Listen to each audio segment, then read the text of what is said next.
гигиена үчүн дагы өзүнчө буюмдар керек.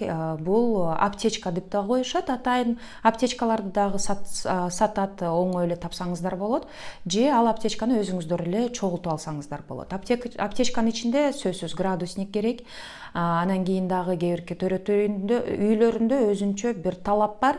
Градусникти электронный градусник болуш керек. Анткени мурункудай ртутный градусник бат бузулуп, бат сынып калышы мүмкүн. Анан бала дагы ртут пар менен кандай десем, ууланып калышы мүмкүн деп көбүнчө ошол электронный градусникти талап кылышат. Аптечканын ичинде дагы пахта болуш керек, анткени баланы обработка тазалап туруш керек. Кайчы болуш керек баланын тырмагын алыш үчүн. Марганцовка керек болот, крем болуу керек болот.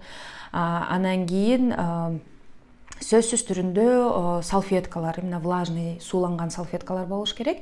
Анткени сиздер билгендей, төрө түйүндө баланы жуунтпайт. 3 күндүн ичинде биз өзүбүз ошол сууланган салфеткалар менен баланы тазалап турабыз.